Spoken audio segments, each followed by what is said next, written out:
Greetings and welcome to another exciting edition of Poet to Poet. I'm Robert Dunn. I'm the host and still champion, I guess. And we're coming to you from the Orange Bear in Lower Manhattan, right off City Hall. And if you ever want to know what's really going on in city government, just hang out here and you'll hear all kinds of stories. And we're grateful to Vic and Yuri and the gang for letting us come in and do our thing and stare at the artwork on the walls from various imported Russian artists and whatnot. But the focus of it all, as the name of the show implies, is poetry. And we have two remarkable poets to present to you. We have fresh from the pages of our Young Writers column, we have Jamie Manning, who came all the way down here from another far country, the Mount Kisco vicinity, or where was Salem. it? North Salem, right, where the trials were. No, that's Massachusetts. I'm sorry about that. And we also have Marilyn Moore on this side, and they will dazzle and regale you with poems and stories and Lord knows what. Let's start with Jamie. Jamie Manning. Me first. Yes, you first. Let's see.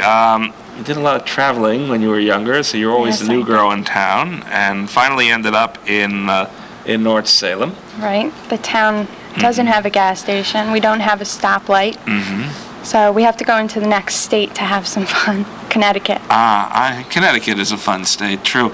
Not having a gas station probably sets up some very remarkable opportunities for a poet. At least I know a great many poets who should be pumping gas. Oh my God. So, they'll get me for that. Let's see. Was the lack of the gas station the main spark that ignited the fire of your poetry? No, I think it was relationships with my parents. I don't know what to say. And you started when you were 12. Yes, I did. Because that was just to get things out. I believe most people really start in like a diary type thing, and it turned into poetry, and now I look back at those, and of course I laugh because they were funny.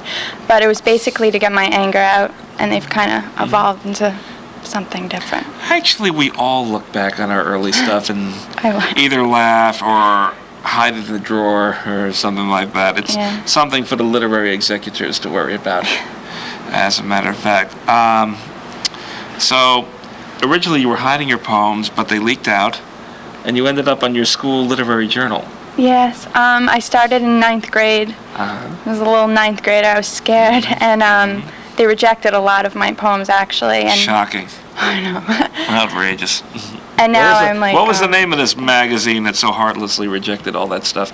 Impressions. Our school nicely refers to it as Depressions, but I think we're changing that this year. Yeah. See, the suburbs have the same situation as we do here in the inner city. Let's see. But by the 11th grade... I'm co-editor-in-chief. I love it. It's stressful, but I still love it. So how do you like co-editing? Elaine and I, she's the editor-in-chief, we work really good together. She's scattered, and she always seems to yell and get people to pay attention, but I'm the organizer. And secretary. And you're still doing a lot of traveling, but now it's voluntary. Right. Are you talking about school? Why not? Should I talk about school? I'm in a program called the Walkabout Program. It's a senior year experience, and I'm in the middle of doing internships at 2 different places at the same time. So, what does Walkabout actually do? Well, we don't walk about, but not everybody says that. You have to apply to get in there. There's about 43 kids from all over Westchester, and it sets up the school year in blocks of time, so you don't have to sit in a classroom all year, and you get to experience real life instead. Oh, in my day, we called them dropouts. No, see, this one we actually apply to, so we want to leave our own schools and go. Oh, I see. And they take us on wilderness trips, and I thought I was going to die in the Catskill Mountains, but I didn't. Only borscht belt comedians die in the Catskill Mountains. How about a poem? Okay, that sounds good. Lucid at 11:59. Stark midnight of free-flow thoughts. Lying next to me, flannel-clad, is your slumbering figure under blue flannel sheets. It is a January winter. Riding the silence of the crisis, interrupting your rhythm of deep breaths, are these fading sounds, the background noise of indelible memories. And when I close my eyelids framed with brown and blonde, I imagine you are not plummeting deeper into sleep beside me, but you are listening to the rough scratching of my pen. You are for once recognizing my stark midnight obsession. Leaning over the notebooks, half my life is spent leaning over empty notebooks, with my left ear pressed down upon my left palm and my left elbow resting down upon my left knee. I write you the good poem that you deserve, that you inspire and ignore, from under the blue flannel sheets that tuck you snugly, trapping you unbearably close to the wife of many words. That probably was not a good night. No, We got to watch out, Marilyn, because the younger generation is riding our bumper here. I think it's great. All right, how about another one? Okay, this goes with today actually, so it's okay. A poet's pulp. Today I feel like less of a poet, lost inside my clothes, clinging in the wrong places, and my words are muffled because my tongue won't shift. My hands are tied behind my back, the same hands that tingle for the comfort of a smooth round pen dancing in their fingers. Today I feel like less of a poet because word magnets are paralyzed on my file cabinet, the same phrases dormant from last summer, and the new words in columns I refuse to break. I'm afraid of failure. I'm afraid that I don't really have a gift. Today I feel like so much less of a poet because stanzas don't rapidly appear in my head like they may do for others, and sometimes weeks come and go without creation. And I am numb today, whereas last year I had an angry fire inside that spread through my notebooks. Now there are empty pages staring back at me, and the fact is, I can't bring myself to write about love and hate and everything in between, simply because today I feel like less of a poet. I can't imagine you're feeling like less of a poet. That actually came from a conversation with Thomas Catterson, because I was saying I didn't feel like I ever belonged. I actually found that when I find ideas hard to pin down, I write on flypaper. Flypaper? Yes, because it's sticky. What do your fellow students think when they find out that you're writing poetry? Do they refuse to be quoted? Actually, no. Since I came to this new school, they know me as like the sweet, quiet kind of girl, and I read a couple of poems that they were like, whoa, when I came out of you. But I guess because I'm different in poetry, I feel like I can express things differently. Kids, when you get into college, you learn. Watch out for the sweet, quiet girls. How about another poem? Okay. Her magic. How I cling to her in my fitful sleep. Don't leave me, shelter me, mother, rescue me. Disconnect the TV, read me a story. Wavy brown hair spills onto shoulders which connect to the arms that invite my tears. Rip away my core of panic, love me in our second-floor apartment. Time for bed.